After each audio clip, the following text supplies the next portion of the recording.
Picture this. You're sitting next to a lever that determines someone's tomorrow. Trolley about 2 clicks out to your right is a trolley that can't stop because the conductor was not only underpaid, but inexperienced to locate the trolley equivalent of a car emergency brake. To your right, lies before you is 5 people on the one rail, and on another one that sharp turns to your left is 1 person on a separate one. You think to yourself, okay, this is clearly one of those moral ethics scenarios that my English teacher asked me one time. Damn, okay, I gotta choose 1 or 5. Okay, this is kind of easy. 1 or 5. 1 or 5. 1 or 5.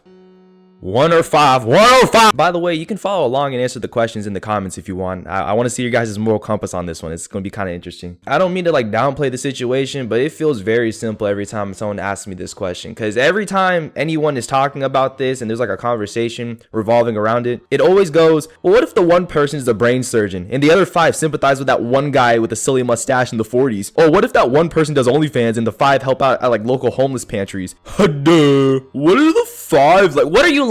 What is you like, man? The person manning the lever should be questioned just as much as the helpless folks on the trolley tracks. You know what? How about this? You're the one tied up in this situation. What do you think that dude is like? For all you know, the person at the stick just finished reading Blood Meridian and sympathizes with the judge. And on top of that, they also like to justify Griffith's actions in Berserk, unironically speaking. What if they think Playboy Cardi is a better lyricist than Tupac? See, now at that point, I'm praying you let the trolley hit me. Who wants to live in a world where someone thinks like that? But point is, the person choosing should be questioned way more than the folks on the trolley tracks. And what if the good role like a doctor or a brain surgeon by themselves is frowned upon by the person near the lever because they had a bad experience with one, or they don't believe in modern medicine or some stupid stuff like that? And I think what people don't understand is that the person near said lever are just as mysterious and unpredictable as the dudes on the track, even if you are to question them this question. And some people don't even put in consideration that some of these people are only answering it morally justly because the question calls for you to be moral rather than like actually talking about what you really want to do with them. That's scary. You think people are like good all the time? Ooh, okay. To be quite honest, I think the real answer and the only clear one is to just walk away. Is what I would say if I was trying to make myself look good. I'm letting the trolley hit the 5 and rig the 1 to blow comedically timed after the first tragedy. Okay, same scenario, but we're over a bridge and there's a person of weight sitting right next to me. I hate sugarcoating stuff. It's just a big 400-pound specimen looking at the trolley about to hit the 5 on the railroad.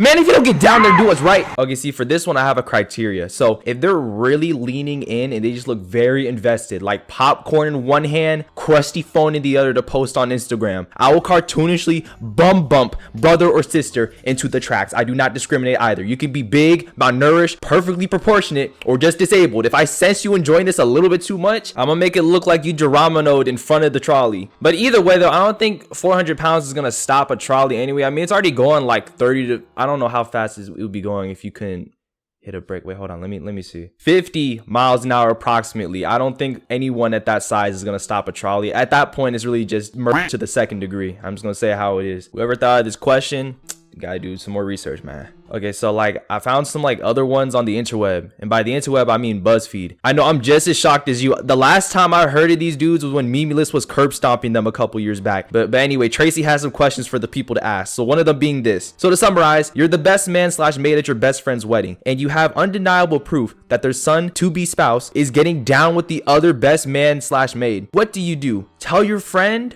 or act like you developed a progressively instant case of amnesia? Okay, this one's really easy. Just do the first one. But for the people that steer their coffee with Crayola crayons and choose the latter, why? See, for me, I would only do it for one person I know because it took them 5 years to pay me back 38 cents. Adjusting for inflation, he really owes me 48. But since I'm a good person, I guess I can tell you the love of your life is really just cheating on you. But apart from pettiness, what else do you got? Oh, well, they've been through so much together and you're gonna just, what, tear it down just like that? No. They did that, not me. I'm only drama alerting the issue. I never caused anything they was doing. That was their free will and choice. All I'm simply doing is just telling you how it is to my friend. This stuff feels really easy. I don't know what I was stressing about like in 9th grade. Shout out to Tracy for making me think minimally. The accidental Samaritan. So you're driving and suddenly you find yourself contributing to the 5.9 million police reported car accidents that happen annually, more or less. You have struck someone with your car and game ending them, effective immediately. As you get out of your car and see how your life basically ends here freedom-wise, a person, tear in their eyes, wrongfully believes that they hit the person that you just hit. Do you take rightful ownership of your negligence to operate a motorized vehicle or dip? Ain't nothing gonna break my stride. Am I gonna slow me down?